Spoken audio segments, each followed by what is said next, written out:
The heavy evening rain hammered relentlessly against the dark glass of the Grand Victorian locomotive as it groaned to a complete halt near the isolated construction site in San Jose, California. It was the autumn of 1886, and Sarah Winchester, the grieving widow to the heir of one of the world's most massive firearms empires, stepped onto the wet, muddy ground to claim her sanctuary.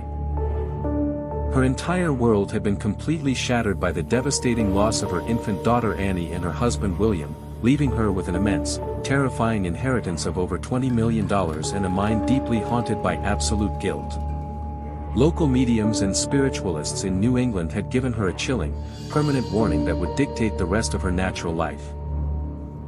The restless spirits of thousands of people killed by the Winchester repeating rifle were seeking violent revenge against her bloodline. The only way to survive their wrath, the spiritualists claimed, was to buy a small farmhouse and continuously build a home for them without pausing for a single day, because if the rhythmic sound of hammers and saws ever stopped, the angry entities would instantly claim her life.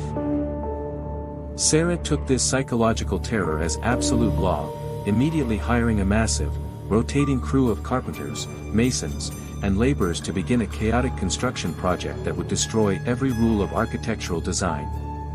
There were no blueprints, no structural plans, and no grand designs.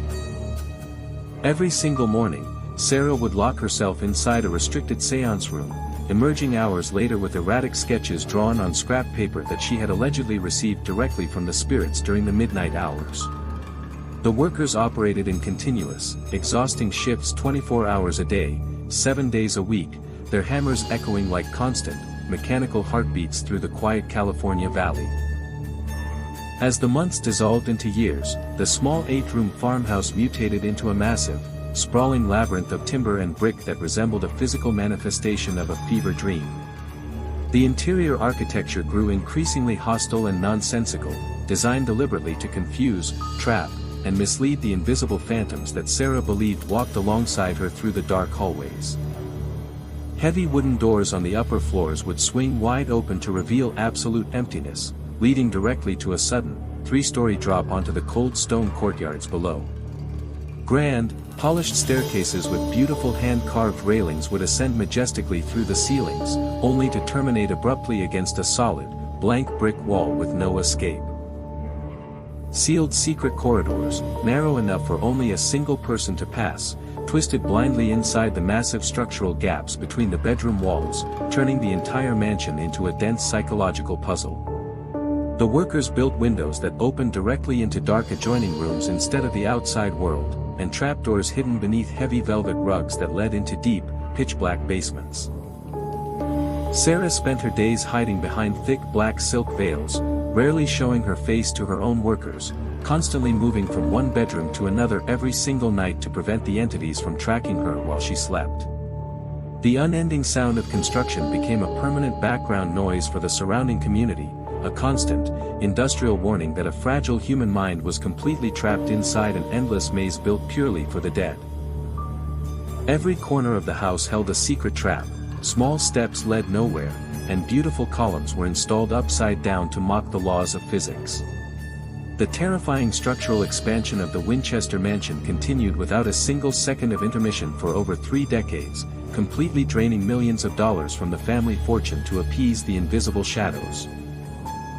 By the turn of the century, the building reached an incredible, towering height of 7 stories, its chaotic roofs and pointed spires dominating the local landscape like a jagged wooden fortress built out of absolute paranoia. Rhythmic knocking and scratching sounds were frequently reported by the exhausted domestic staff, who claimed that the cold drafts moving through the sealed rooms carried faint, whispered weeping that echoed from the hollow spaces behind the brickwork. The sheer physical weight of the continuous construction began to strain the very foundations of the building, turning the mansion into a ticking architectural disaster held together only by Sarah's unyielding determination. In September of 1906, a catastrophic earthquake violently struck Northern California, tearing through the San Jose Valley and instantly collapsing the top 3 floors of the massive central tower into a chaotic heap of shattered timber and brick.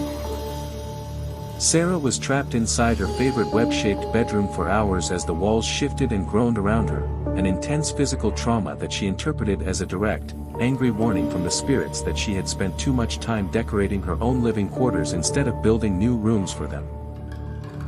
As soon as the rescue crew extracted her from the ruins, she ordered the workers to permanently board up the collapsed front sections of the mansion, leaving the broken wood and fallen plaster untouched as a monument to the spirit's terrifying strength. The construction crews were immediately redirected to the rear of the property, where they began building new, even more labyrinthine wings with a frantic, accelerated speed that pushed the men to their physical limits. For another 16 years, the mechanical rhythm of the axes and hammers never paused, creating an endless network of over 160 rooms filled with unique, high-contrast designs and intricate stained glass windows that featured complex spiderweb patterns designed to capture wandering souls. Sarah's physical health rapidly declined under the dual weight of severe arthritis and constant psychological exhaustion, but she refused to allow the construction to slow down, believing that the silence of the tools would be her ultimate death sentence. On September 5, 1922, the 82-year-old widow quietly passed away in her sleep inside one of the deepest, most secluded bedrooms of the sprawling labyrinth.